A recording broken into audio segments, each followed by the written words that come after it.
В эфире Абхазского телевидения информационный выпуск Амши Кушара. Здравствуйте. Сегодня в выпуске. 23 года на страже рубежей. Погранотряд СГБ Абхазии отметил очередную годовщину со дня образования. Вовлечь молодежь в интересные проекты. В Сухуми находятся представители российской организации «Содружество». Жизнь в аварийном доме. Каково это? Актуальный репортаж программы.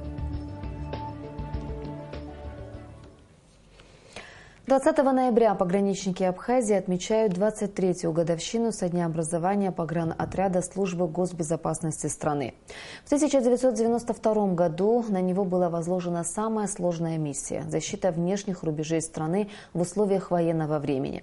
С 2009-го, после подписания соглашения между Абхазией и Россией о совместных усилиях в охране государственной границы, абхазским пограничникам помогает погрануправление ФСБ России в Абхазии. Нала Мукба продолжит тему.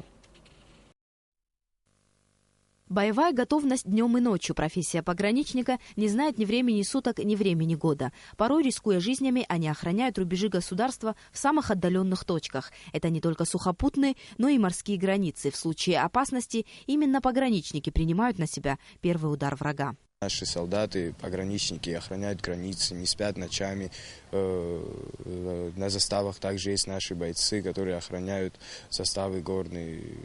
Также есть наряды, выходят наряды, границы охраняют, проверяют, чтобы лазеек не было, где может враг проскочить, как говорится, или контрабанда. Пограничник, конечно, должен быть физически подготовлен. Естественно, быть бдительным. За хорошую службу в свой профессиональный праздник руководство погранотряда по традиции награждает отличившихся сотрудников очередными воинскими званиями и грамотами. Абхазские пограничники дважды отмечают профессиональный праздник. 28 мая – День образования пограничных войск СССР. Эта дата – дань традиции. А погранотряд Республики Абхазия был создан в 1992 году для обеспечения безопасности границ, что было жизненно важным решением в условиях военного времени. В декабре 1992 еще не полностью сформированный отряд вошел в структуру СГБ. Тогда был проведен первый призыв военнослужащих срочной службы. Пограничники принимали участие не только в защите границы, но и в боевых действиях, приближая долгожданный День Победы. Послевоенные годы.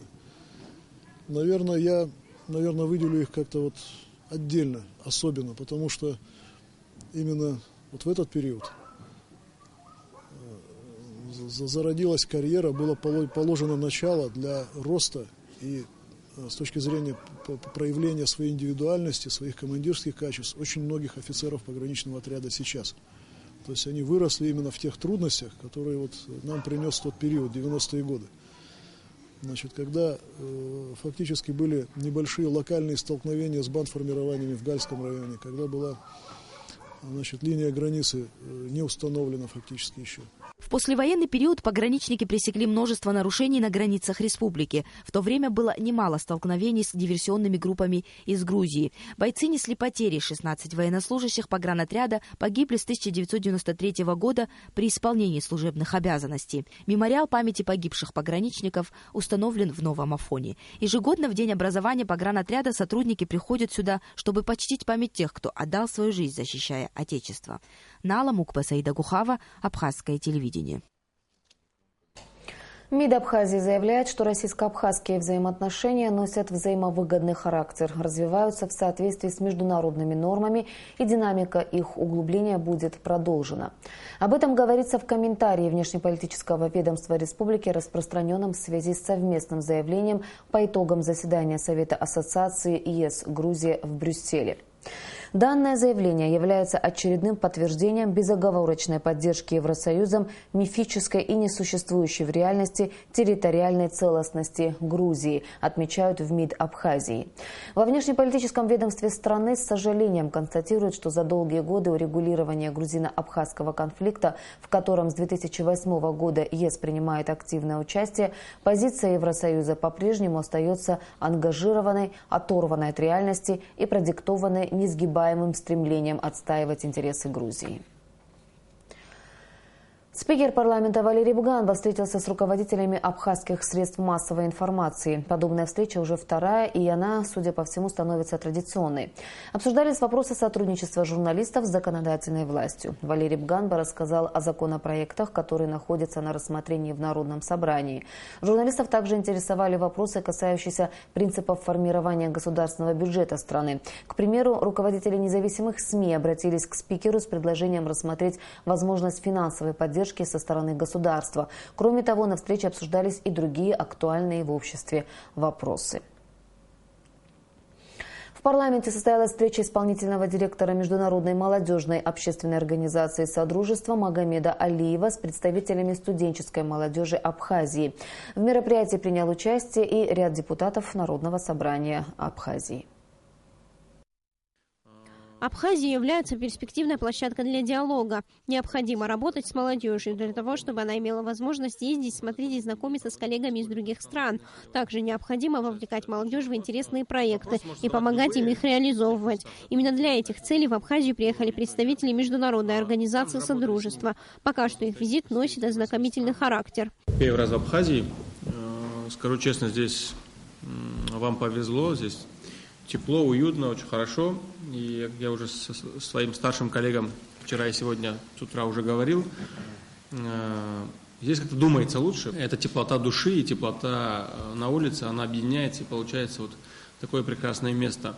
Магомед Алиев рассказал на встрече об организации, которую он представляет. В настоящее время не сотрудничает с более чем 25 странами. Среди проектов международные конференции, форумы и даже такие мероприятия, как восхождение на Эльбрус. Большинство проектов придумывает сама молодежь, а Содружество помогает в их реализации. Нам самое главное – это вовлечь молодежь в интересные мероприятия, в интересные проекты, услышать мнение молодежи о новых идеях, помочь им это реализовать и какие-то совместные действия делать для того, чтобы наша жизнь становилась немножечко лучше, чтобы мир был. Встреча получилась довольно интересной. Депутаты парламента и студенты АГУ предложили несколько совместных проектов. Они также интересовались, какие существуют возможные формы для взаимодействия абхазской молодежи с организацией Содружества. Сария Смыра, Стамур Гожба, Абхазское телевидение. Политический центризм – путь к абхазскому успеху. Статья под таким заголовком, появившаяся в интернете на странице малоизвестного сайта, вызвала волну негодования не только в обществе, но и у самих авторов этой публикации. Члены партии «Эра» называют это откровенной провокацией с целью создания конфликтной ситуации. Асида Малия продолжит тему. Даже начинается с чего? Абхазия в любой момент может подойти к опасной черте. Уже сейчас мы наблюдаем ситуацию критического неравновесия. На самом деле статья, в которой изложены мысли автора, председателя партии «Эра» Беслана Будба и его однопартийцев, была написана более 5 лет назад. В ней излагается точка зрения по поводу того, как выйти из сложившейся тогда сложной политической обстановки. Мысли, о которых в этой статье сегодня, эти мысли тех времен, когда наша партия избрала себе путь, так называемый политический центризм. Центризм в той области. В те времена мы считали, что так это интереснее, чтобы все-таки сплотить население, которое было разобщено. Это были те времена. Сегодня откуда взялась такая статья? Я думаю, что это немножко попахивает политической провокацией, конечно же. Редакция малоизвестного информационного сайта Insider.org опубликовала статью как свежую. Под датой 15 ноября 2015 год. Ее неактуальность вызвала много вопросов у пользователей интернета. Те, кто этим занимается, на самом деле не понимают ситуацию, которая сегодня у нас здесь присутствует. В нашем обществе, пройдя более 20-летний политический путь, никого не удивить вот такие разные, так сказать, выбросы, скажем так. Такую публикацию можно с уверенностью назвать привычным для интернет-пользователей словом «фейк». Их авторам важно ввести читателей в заблуждение и ожидать негативных явлений в обществе. Многие люди свыклись с тем, что в бытовой жизни подделка встречается часто, но воздействие фейков на умы людей куда губительнее. Впрочем, иногда после сообщений, оказавшихся ложными, публикуют дополнения и опровержения, но читать и перепроверять их уже нет времени, да и смысла. На это и рассчитан фейк. Пустить слух. Правда открывается позже, но для большинства читателей это уже новости прошедшего дня. Асида Малия, Эльдар Дамиров, Абхазское телевидение. Сегодня в нашей программе прямой эфир. Гости ведущей передачи «Открытый вопрос» Изидычания, председатель Фонда международного делового сотрудничества Вахтанг Пепе и председатель партии Айнар Тенгиз Джопуа. Тема разговора в прямом эфире – российские инвестиции и абхазский приоритет. В аварийном доме по улице Басария вот уже который год живет семья Квициния с 2 малолетними детьми. В комнатах нет элементарных условий, стены вот-вот развалятся, части кровли падают на глазах. Нисфа Аршба попыталась понять, каково это жить в доме, где в любой момент могут рухнуть стены и крыша. То, что дом аварийный, заметно с первого взгляда. Эта лестница выглядит так, будто ей стоять осталось всего несколько минут. Трубы и швеллеры, поддерживающие всю конструкцию, смелости зайти внутрь не добавляют. Электрические провода, как гирлянды, развешаны повсюду. И главное, трещины, которые практически разделили дом на множество частей.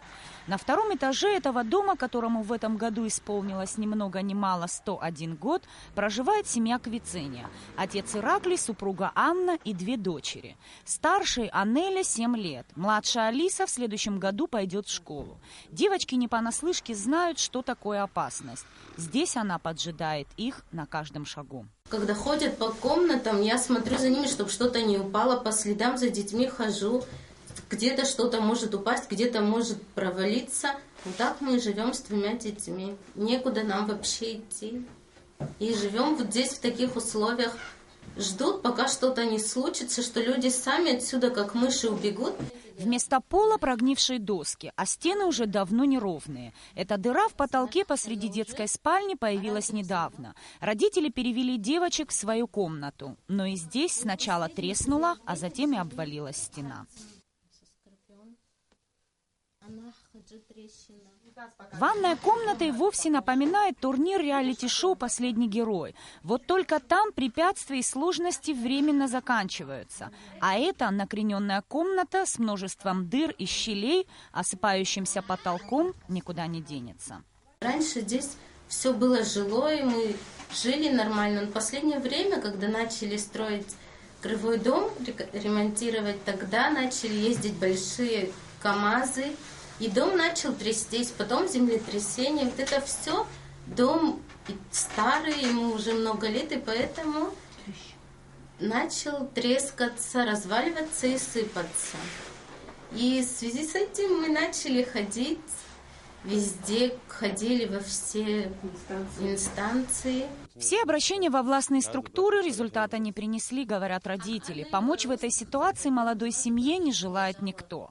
Одни советуют им вернуться в родовой дом в Атаре, другие попросту разводят руками. Кроме этого дома у нас еще 2 дома есть такие аварийные. Но самые из этих 3 признанных аварийными, самые опасные у нас первым долгом это Басария 110 и, кстати, Шапсукская 3. Мы написали, обратились официально, глава подписал президенту республики, что нам надо отселить вот из этих 3 домов 19 семей. На сегодня нам некуда их заселить. У нас нету ничего ни пустого, как вы знаете, ни пригодного для жилья. И где-то мы подсчитали, что в пределах 22 миллионов надо, чтобы срочно их расселить, есть только один выход – купить и заселить. Такой возможности ни у города нет. Все документы направили президенту, рассказывает Анна. Помощь молодая семья ждет и от первого вице-премьера правительства Шамиля Адзимба. Мы все считаем, что все ситуации, они на самом деле уникальны, надо помогать. Но сейчас обстоит в том, что на данный момент тех ресурсов, чтобы помочь, у государства нет. В бюджете нет статьи, материальная помощь на строительство, на то, на все и так далее. Есть другие формы, но, к сожалению, заполняемость бюджета не позволяет. К сожалению, еще возможности города Сухум, они тоже ограничены. Да? Это общий такой экономический упадок, он коснулся всех. А пока Ираклий и Анна вместе с детьми продолжают жить в условиях, которые и человеческими-то не назовешь. Нисфа Аршба, Артур Каланди, Роберт Ломия, Абхазское телевидение. Отдел этнографии Абхазского государственного музея пополнился еще одним экспонатом. Председатель Абхазского союза ветеранов Великой Отечественной войны Алексей Шония преподнес в дар музею посох, подаренный ему друзьями. Директор музея Аркадий Джопо пожелал Алексею Шония долгих лет жизни. После оформления экспоната посох займет свое место в отделе этнографии. В прошлом году как-то на встрече вы сказали, что вот Алабащу вы подарили нашему музею, фонды нашего музея. Вы сегодня приехали из Кварчала, привезли нам. Вам большое спасибо, долгих лет вам жизни.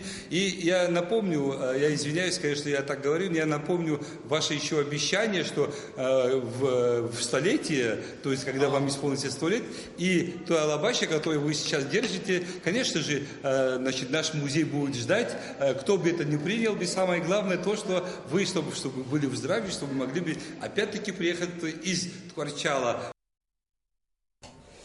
Суббота, 21 ноября, объявлена рабочим днем согласно производственному календарю, утвержденному Кабинетом министров Абхазии. 26 и 27 ноября в связи с празднованием Дня Конституции Республики Абхазия объявлены выходными днями.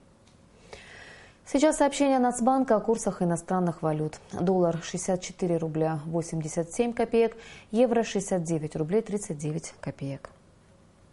И о погоде.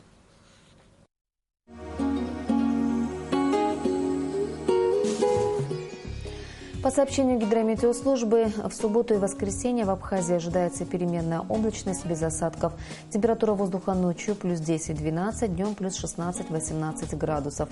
Температура морской воды плюс 17 градусов. По Сухому переменная облачность без осадков. Температура воздуха ночью плюс 11, днем плюс 17 градусов.